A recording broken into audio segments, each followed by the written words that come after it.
여러분 안녕하세요. 서울경제신문 뉴욕특파원 김영필입니다.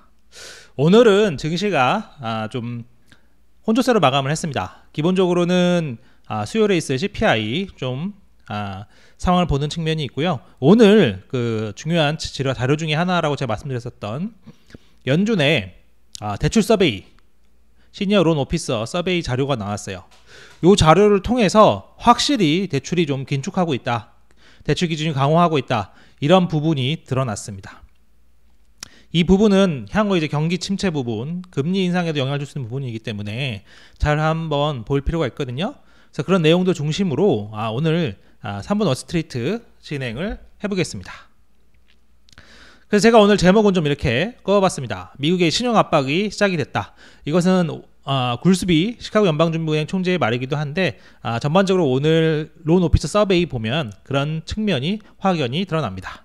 그리고 두 번째 부분, 패밀리 오피스. 패밀리 오피스는 돈 많은 자산가들 이게 자산 관리도 해주고 사회공헌 활동 같은 것도 챙겨주고 세제 부분 전반적으로 다 봐주는 거예요. 그게 이제 패밀리 오피스라고 하는데, 거기서 이제 좀 투자 기회를 엿보고 있다. 패밀리 오피스에서 투자 기회 엿보고 있다는 얘기는 초부유층, 패밀리 오피스를 둘 정도로 초부유층, 록펠러 가문 이런 걸 얘기하는 겁니다. 이렇게 이런 패밀리 오피스에서는 투자 기회를 보고 있기도 하다. 그런 내용 같이 한번 알아주시면 좋을 것 같아서 가져왔습니다. 제가 오늘 그 스마트폰을 집에 두고 와가지고 방송이 제대로 나가고 있는지 확인이 이걸로 통해서 살짝 봐야 될 것 같아요. 그래서 그 방송 시작 전에 아침부터 사주신 여러분들 인사 좀 드리고 시작할게요. 우정현님, 폴0118님, 라멘트님, 신영기님, 키는 작지만 깊은 생각님, 빅보스님, 꽃기오영님, 입큰 개구리님, 얌생이님, 유목민님 모두 감사합니다. 지금까지 잘 되고 있죠? 그래서 오늘 이제 시장을 한번 보시면요, 나스닥이랑 S&P는 조금 올랐습니다. 좀 올랐고 다우는 좀 내렸어요. 나스닥 보시면요, 오늘 오전에는 안 좋았고요. 오후 들어 좀 상승했었는데 그 론 오피서 서베이가 오후 2시에 나왔거든요. 그 이후에 좀 다시 하락했다가 결국은 좀 상승 마감은 했습니다. S&P 500 맵을 보시면 오늘은 뚜렷한 움직임은 없습니다. 구글은 좀 많이 올랐네요. 테슬라도 올랐고, 반면 마이크로소프트는 빠졌고, 애플도 조금 하락했고요. 엔비디아 한 1.6% 올랐네요. 그 정도 크게 그런 움직임은 없는 거고, 지역은행들은 조금 오늘 상승은 했습니다. 팩웨스트는 배당을 줄인다. 배당 줄인다면 당연히 원래 주가가 떨어져야 되는데, 배당 줄인다는 소식에 배당을 왜 줄이냐면요, 결과적으로는 은행 자본 때문에 그렇습니다. 나중에 자본 증자를 하고 자본을 더 확충해야 되기 때문에 배당금을 줄여서 그걸 하겠다, 이런 거거든요. 그러니까 어쨌든 배당을 좀 줄여서 자본주의에 신경 쓰겠다, 이런 소식에 조금 올랐습니다. 근데 오전에 더 많이 올랐었는데 그 폭이 좀 많이 줄긴 했어요. 그러니까 이 얘기도 결국 그런 얘기입니다. 결과적으로는 뱅크런 이슈에서 자본 문제, 건전성 문제 이쪽으로 이슈는 좀 많이 바뀌었다는 거, 그건 확실히 이번에서도 알 수 있겠죠. 그거 좀 참고하시면 좋을 것 같고요. 그래서 오늘 전반적으로 우리가 잘 봐야 되는 그 론 오피서 서베이 요 내용부터 한번 보시죠. 이게 지난번에 이게 대충 3개월 단위로 하거든요. 1월에 나온 다음에 이번에 4월에 나온 겁니다. 아니죠. 이제 4월치가 나온 거죠. 4월에 정리를 한 걸 오늘 공개를 한 겁니다.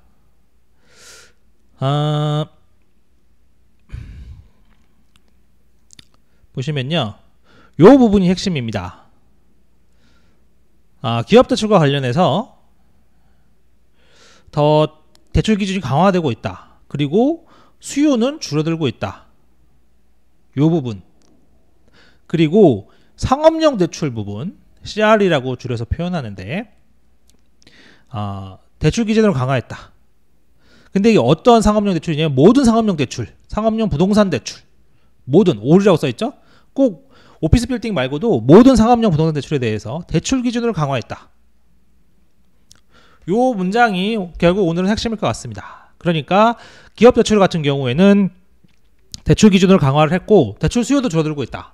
수요가 줄어든다는 얘기는 결과적으로 경기가 좀 둔화한다는 뜻이 아니겠습니까? 기업들이 쓸 대출이 많이 필요 없다는 얘기니까. 그리고 대출 기준도 강화하고 있다. 이 얘기는 하반기에 좀 급격한 경기 둔화가 가능할 수도 있겠다. 그런 얘기고요. 결과적으로 우리가 걱정하는 상업용 부동산 대출은 모든 상업용 부동산 대출에 대해서 대출 기준을 강화하고 있다.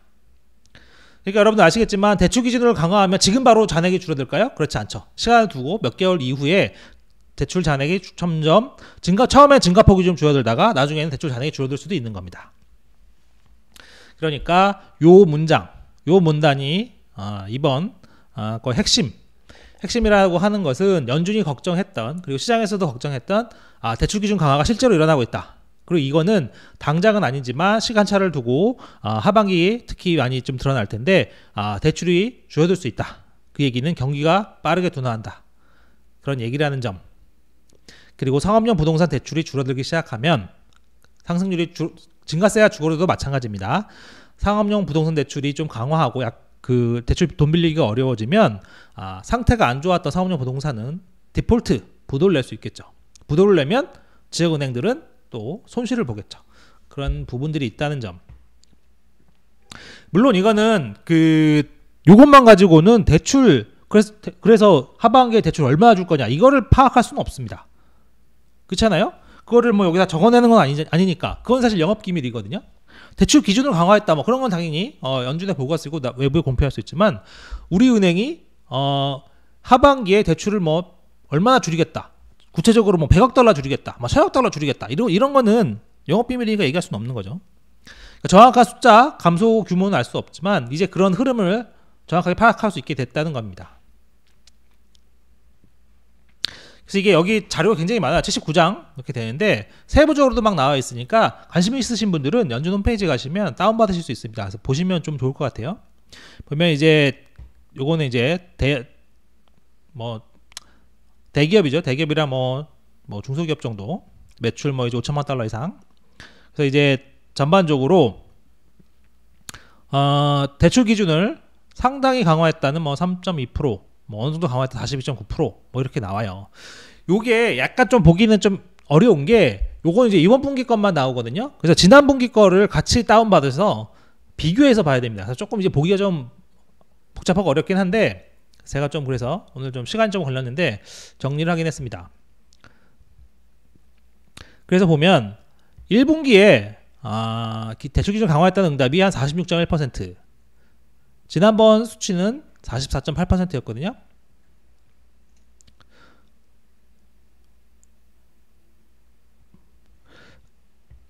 그래서 소형 기업의 대출 기준을 높였다는 답은 더 많았습니다. 저희가 이제 이번에 대출 기준 강화 이런 부분은 사실 중소기업이 더 타격이 클 거예요. 중소기업이 타격이 더 크다. 왜냐하면 대기업들은 뭐 괜찮지 않겠습니까? 평소에도 사실은 대기업들은 은행 대출 꼭 이용하지 않아도 되니까. 이거는 전체적으로 본 거고요. 그래서 이제 이거를 이 소형기업을 이제 대형은행과 뭐 중소형 은행으로 나눠서 보면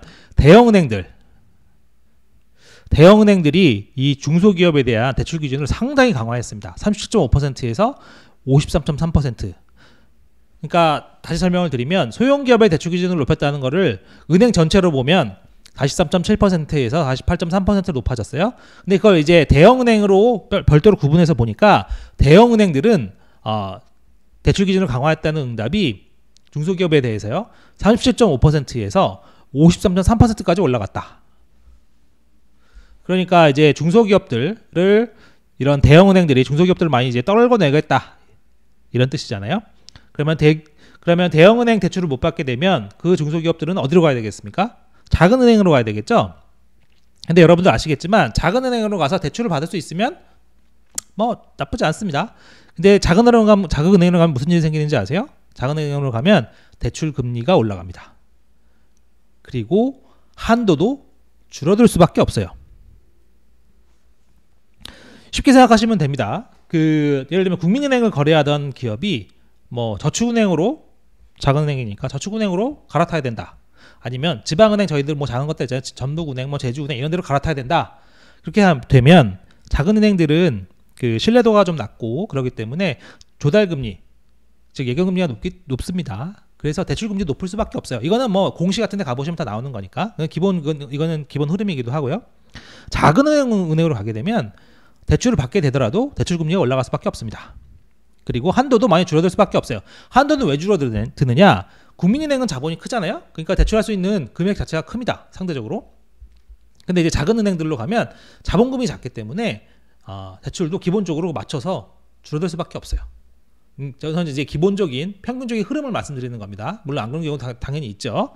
그러니까 대형 은행들이 자꾸 중소기업 대출을 떨궈낸다. 이거는 상당히 안 좋은 신호입니다. 다른 은행으로 가더라도 금리는 올라가고 대출 규모가 줄어들 수밖에 없기 때문에 그렇게 되면 굉장히 유동성 압박을 받을 수밖에 없어요. 그게 상업용 부동산 대출 같은 경우에는 더 크겠죠. 예. 그래서 이런 부분들이 굉장히 좀 안 좋은 신호다. 그런 부분을 여기서 읽어야 됩니다. 그래서 인수합병 대출 같은 경우에는 리스크가 상당히 큰데 요거는 좀 더 자세하게 살펴볼 수 있어요. 크레디트 라인, 즉 여신 규모 대부분 줄고 금리도 많이 올라갑니다. 이게 여기서만 그런 게 아니라 전반적으로 그럴 겁니다. 당연히 그런 거죠. 그래서 이런 부분을 알 수 있기 때문에 조금 상황이 은행의 대출 축소들이 좀 상당히 일어날 수 있겠구나. 그런 부분들 알 수 있겠죠.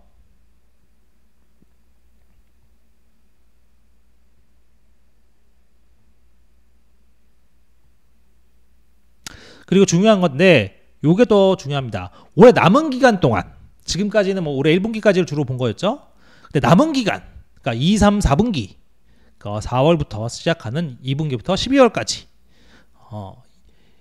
2, 3, 4분기 대기업과 중견기업 대출 기준을 강화하겠다는 응답은 55% 절반이 넘는다는 거죠. 소형기업도 50%가 넘는다. 이 얘기는 결과적으로 추가로 계속 대출 기준은 좀 강화할 수 있겠다. 이런 겁니다. 그러니까 정확하게 다시 설명드리지만 이것만 가지고 그래서 정확히 대출이 얼마나 줄어드는 건데 그래서 GDP는 얼마나 감소하는 거야? 그건 알 수는 없습니다. 하지만 이런 그 움직임이 시작됐다. 촉발됐다. 그리고 그거를 숫자로 확인했다는 게 중요하고요. 대출 기준 강화는 물론 앞으로 다시 바뀔 수도 있어요. 실제로 뭐 2분기, 3분기 미국 경제가 정말로 강하다. 그러면 은행들도 다시 돌아올 수 있겠죠. 예금도 다시 더 안정이 되고 막 계속 물비듯이 밀려 들어오고 경제가 너무 좋다. 그럼 대출 기준은 다시 느슨해질 수 있는 겁니다. 이건 바뀔 수는 있어요. 언제든지. 그리고 이제 제가 계속 말씀드렸지만 대출이 정말로 얼마나 줄어드는지 경기를 얼마나 둔화시킬지 이거는 시간이 지나야 알 수 있는 겁니다. 그건 알 수 없지만 대출 축소 움직임이 시작됐다. 이것만큼은 분명히 의미가 있다. 그래서 이제 블룸버그 기사를 보시면 우려의 신호를 제기했다는 거죠. 긴축이 시작되면서 그러면서 요건 이제 오늘 그 보고서 보고 나온 기사입니다. 그 조금 더 보시면요.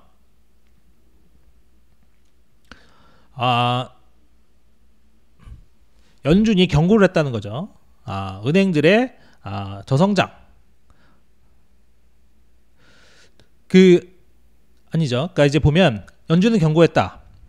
저성장이 더 적은 대출을 일으키고 그것이 경기 침체를 가속화시킬 수 있다.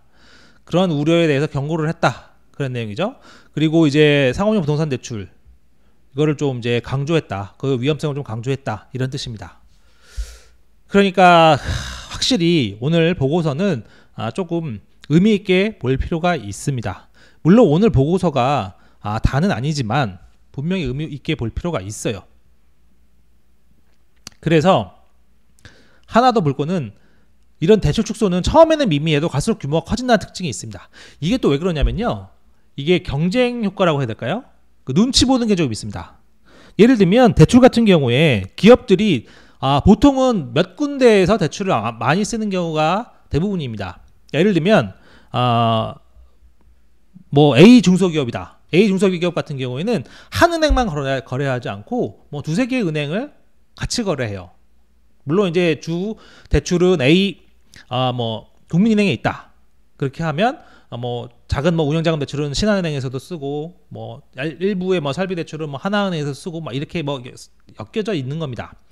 근데 이런 상황에서 한 은행이 그쪽 기업의 대출을 회수했다 이런 소문이 나잖아요. 실제로 그렇게 처리가 되면 다른 은행도 빨리 발을 빼려고 합니다. 왜냐하면 그러면은 대출이 한쪽에 몰리게 되잖아요.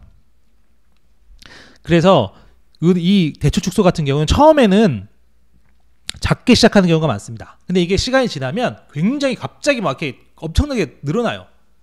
그거는 제가 방금 말씀드렸지만 그런 이제 서로 눈치 보기가 분명히 있습니다. 눈치 보고 있기 때문에 나중에는 더 커질 수 있어요. 그래서 이 부분이 그렇게 작은 부분은 아니라는 거를 잘 알고 계셔야 돼요. 그런 거는 이제 저는 이제 금융 쪽을 이제 오래 투자하다 보니까 이런 그 흐름 같은 걸 좀 알고 있어서 말씀을 드리는 거거든요. 이런 부분이 좀 있다는 걸 같이 알고 계시면 좋아요. 그래서 경기 침체 확률이 더 높아진다 이런 얘기를 하는 겁니다. 그래서 이제 오늘 오스틴 굴스비가 야후 파이낸스랑 인터뷰를 했거든요. 그래서 이런 얘기를 했습니다.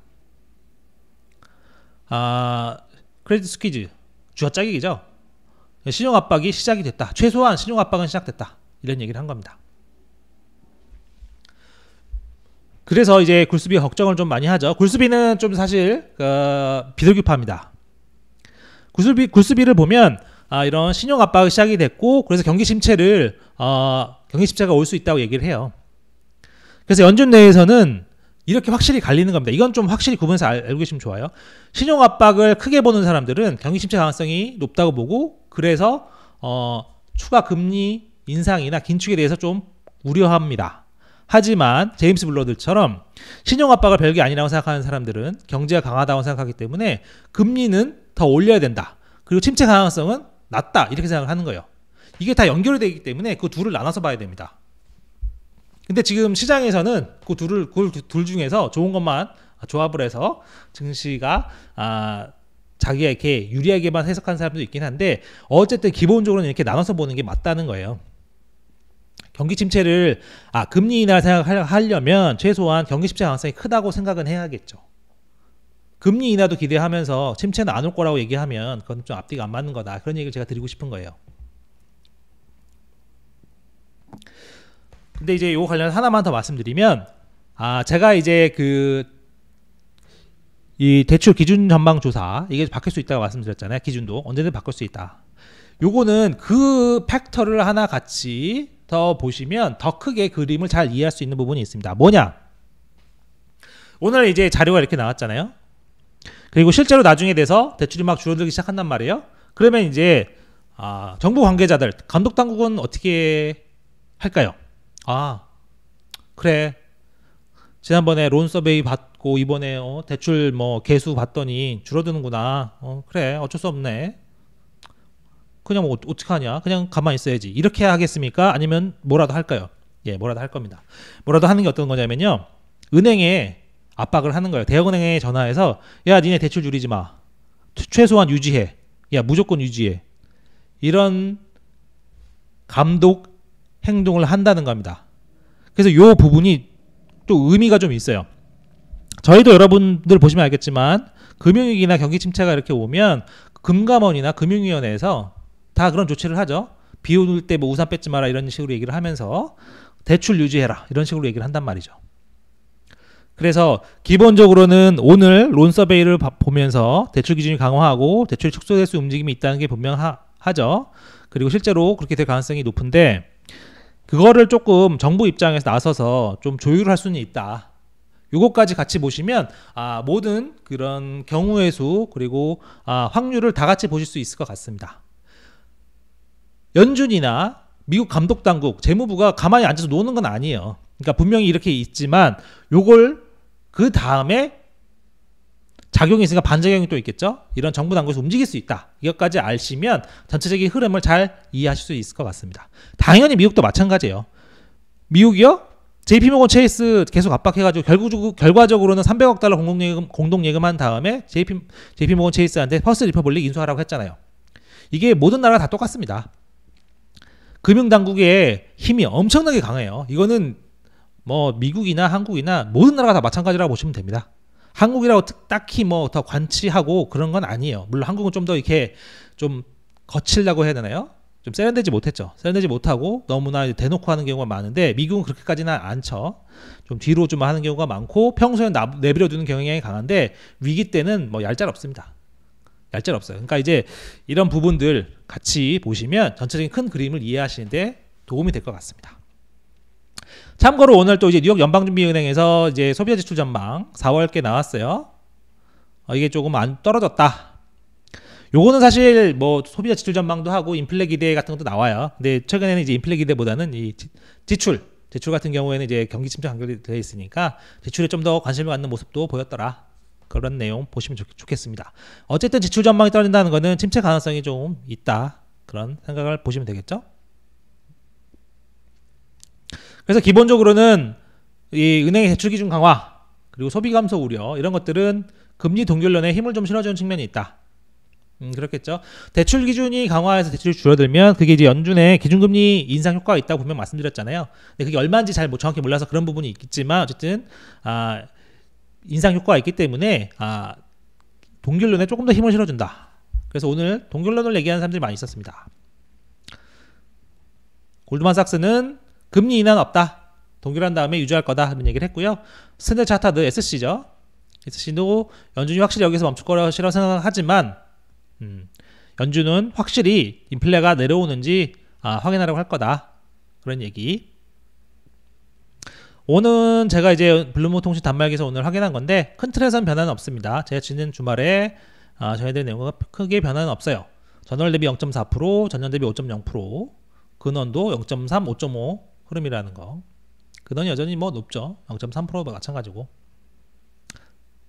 그래서 오늘 대출기준 강화 또 확인됨으로써 동결 가능성이 조금 더 힘이 좀 실리긴 했는데 그럼에도 아직 뭐 CPI들이 남아있기 때문에 조금 더 보긴 해야 된다. 제이슨 퍼머 이런 사람들 얘기도 전해드렸잖아요. 그래서 완전히 닫을 건 아닌 것 같아요. 완전히 닫을 건 아니다. 그래서 오늘 이제 제레미 시겔 같은 경우에는 굉장히 낙관론자인데 이런 얘기를 하게 됐어요. 자기가 봤을 때 확률이 상당히 낮지만 4월 CPI도 예상을 크게 웃돌고 5월도 예상을 크게 웃돌면 그러면서 뭐 불가능한 건 아니지. 근데 하지만 뭐 자기는 가능성이 낮다. 사실 실제로도 그렇잖아요. 아무래도 이제 뭐 업사이드 쪽으로 더 많이 나올 가능성은 2번 연속 업사이드로 많이 나올 가능성은 낮으니까 그렇게 되면 모를까 아니면 뭐 동결 아니겠느냐 그런 얘기를 하기도 했어요. 어쨌든 뭐 상황을 좀 더 보긴 해야죠. 셰인 페드워치 잠깐 보시면요. 6월이죠. 6월에 0.25 추가 인상 확률 한 20% 조금 더 넘습니다. 뭐 여전히 대다수는 동결을 보고 있기도 하고요. 하지만 연말에 되면 상당 부분 금리 인하 0.75 이상 뭐 금리 인하 여전히 보고 있습니다.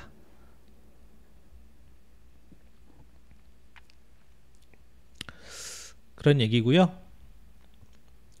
그래서 어쨌든 오늘 긴축이 이루어지고 있다는 점, 대출 기준 강화하고 있다는 점이 또 확인이 됐기 때문에 아무래도 파월이 얘기하는 연착륙 가능성 이건 만만치는 않다. 파월은 이제 뭐 노동시장 강화 갖고 침체 가능성 계속 얘기하지만 오늘 시니어 론 서베이스도 확인이 됐죠. 긴축 파고를 넘어야 된다. 사업용 부동산 문제도 잘 해결을 돼야 된다. 누적 긴축 효과도 잘 빠져나가야 되고 노동시장도 적절히 둔화해야 된다. 적절히 둔화해야 되죠. 너무 빨리 둔화하면 또 침체로 바로 가니까 적절히 둔화하는 거 그것도 해야 된다. 여러 가지 좀 요건이 잘 맞아야 된다. 그래서 사실 좀 어려운 거 아니냐. 그럼에도 어려운 거 아니냐. 그런 얘기를 하는 겁니다. 제가 말씀드린 내용도 그거고요. 애나왕이 오늘 좀 약간 재밌는 얘기 하나 했는데 경기 침체는 인플레이션을 억제하려다가 생기는 부작용이 아니라 메인쇼다. 이런 얘기를 했습니다. 메인이다. 침체가 뭐 인플레이션을 뭐 낮추려고 하다가 뭐 나타나는 게 아니라 인플레이션 낮추려면 결국 경기 침체가 올 수밖에 없다. 그런 얘기입니다. 그래서 메인쇼다. 이런 얘기를 했다는 거. 물론 이제 파월은 옛날에는 그랬을지 모르지만 이번에는 코로나로 노동시장이 좀 왜곡되면서 노동시장이 강하기 때문에 침체가 없을 수도 있다. 자기는 침체가 없을 가능성이 높다고 본다. 이렇게 얘기를 하긴 했지만 이 부분은 좀 계속 맞부딪힌다는 거 전문가들 사이에 그런 내용은 조금 하나 더 보시면 좋겠습니다. 민스키 무브먼트는 참고사 보시면 될 것 같고요. 하나 더 말씀드리면 이제 시장에서 연방정부 부채 한도 문제 계속 조금 나오고 있다는 거. 아무래도 6월 1일이 좀 계속 가까워지고 있잖아요. 하루하루 더 가까워지는 거니까.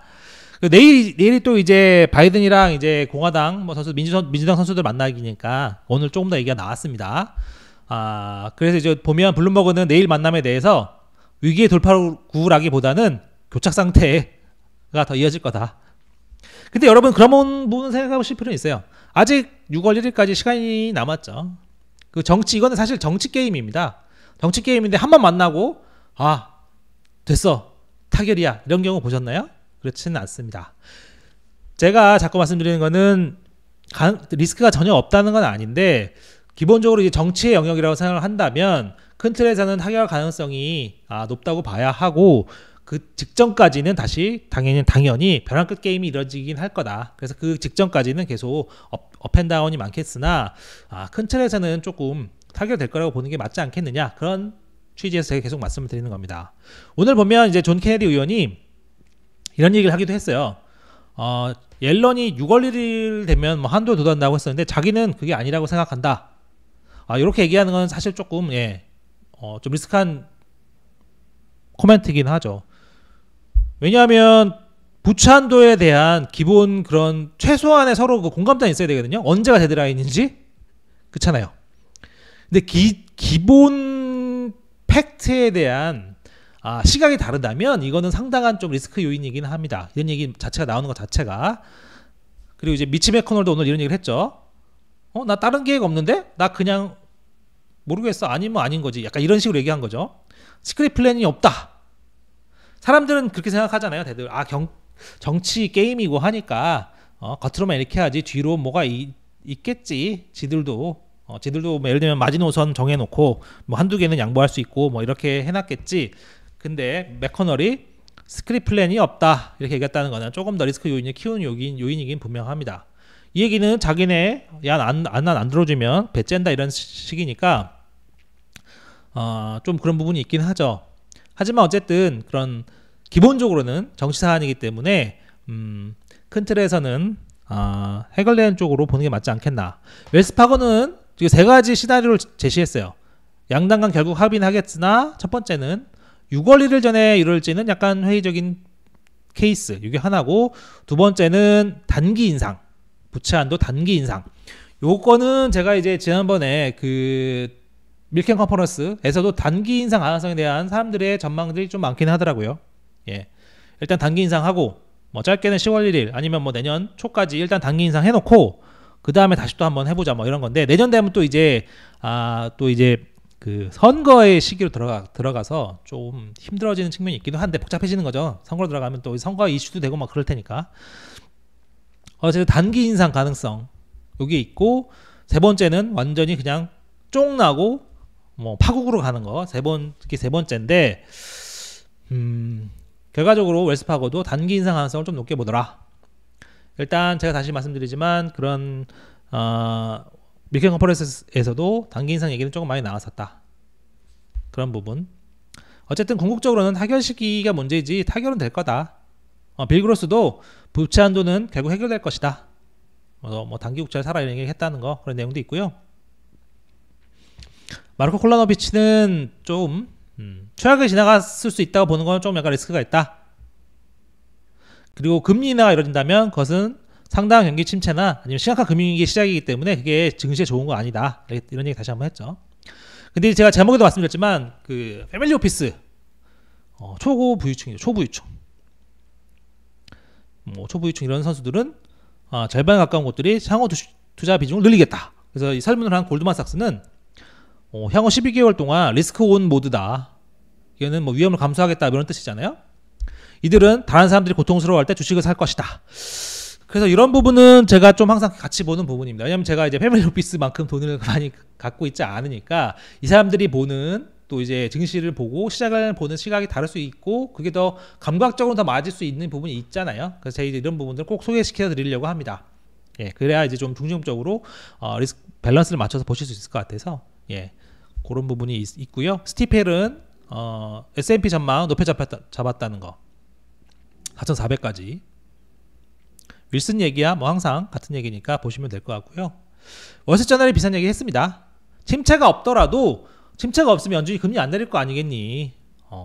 그래서 주식이 고전할 수 있어. 그리고 침체가 없다는 얘기는 서비스업이 계속 강하다는 뜻이니까 임금도 계속 강할 거고 인플레이션이 계속 유지되고, 그러면 그게 꼭 주식 좋을 이유는 아니야. 그런 얘기를 하기도 했습니다.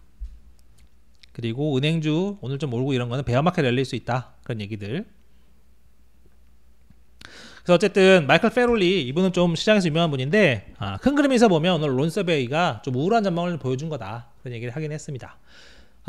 다시 한번 정리삼아 말씀드리면 론서베이상 대출이 줄어드는 건 사실이고 앞으로 대출 기준이 계속 강화할 거기 때문에 상업용 부동산 그리고 기업 대출에 특히 중소기업들 영향 많이 받을 건데 그거만 생각의 폭을 닫아놓지는 마시고 물론 그렇기 때문에 경기 침체 가능성이 굉장히 높아진 건 사실이고요. 하지만 거기에만 생각의 폭을 닫아주지 마시고 그렇게 해서 결국은 정부 당국이 어떻게 나올 건지 그것까지 같이 보셔야 됩니다.